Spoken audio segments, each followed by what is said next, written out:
Alright, our next episode is called The High Ground. It's episode number 60 of Star Trek The Next Generation, and it originally aired on January 27th, 1990. It was written by Melinda Snodgrass and directed by Gabriel Beaumont. And plot-wise with this episode, the Enterprise is delivering medical supplies to Rutia 4 after an outbreak of violent protest by a group of Ansata terrorists demanding autonomy. And on the planet, an away team of Dr. Crusher, Data, and Worf prepare for a meeting with Rutian officials. And during that time, a bomb explodes near the away team, which injures several people. Now, Dr. Crusher races over to help them, and Data and Worf want her beam back to the ship and let the local doctors handle the problem, but Crusher refuses and says there's none of them are nearby, and she's the only one who can help. But then suddenly a terrorist appears from nowhere and grabs Crusher and then disappears. And the terrorists are using a form of transport called dimensional shifting.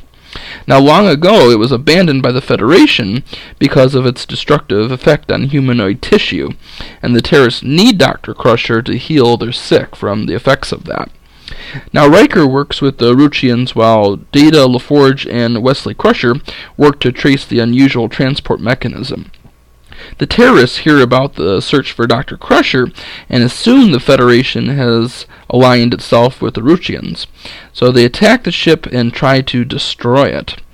And after they fail to do that, they kidnap Captain Picard, and the multiple uses of the dimensional shift actually helps the Enterprise pinpoint the power source.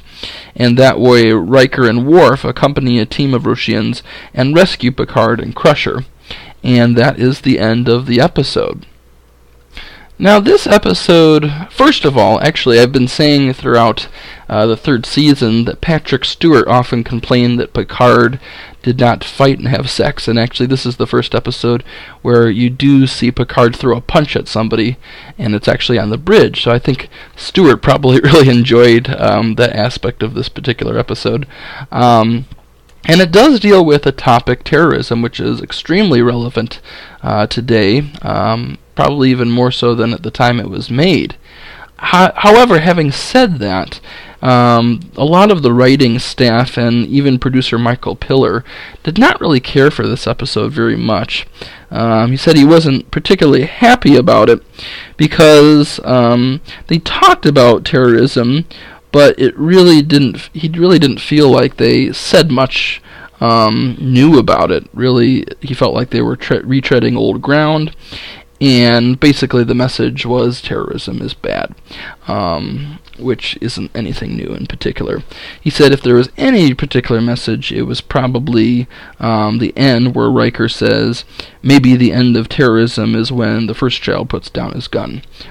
So maybe there's one message in there, but for the most part, the writing staff did not like it. Brandon Braga, who was just an intern at the time of The High Ground, did not care for it. And he says that very rarely do they start thinking about an episode in terms of an issue. They don't just say, let's do a show about AIDS, let's do a show about terrorism.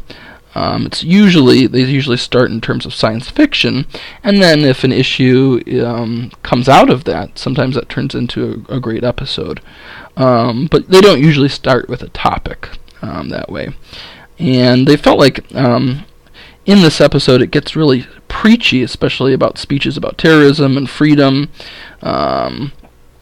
There's one point where the head of the terrorists basically says that there's really no difference between terrorism and being in the military. And comment below what you think about that, a military campaign on terrorism. What do you think about that particular issue? But they don't really address that necessarily. Crusher says that George Washington was a military general and not a terrorist, so she believes there is a distinction. But in general, the writing staff did not feel like this was really saying anything about this issue, so they felt like it was just kind of a wasted episode and just an example of what happens when you start the wrong place by means of talking about a topic rather than having a good character story and then having a theme weaved in that way. So, I kind of felt the same way about this episode. I thought it was timely, as I said, but it doesn't feel like it was one of the more A-grade episodes compared to some of the others in the third season that were really well done. So that's my take on it. Comment below what you guys think, and I'll see you guys next time.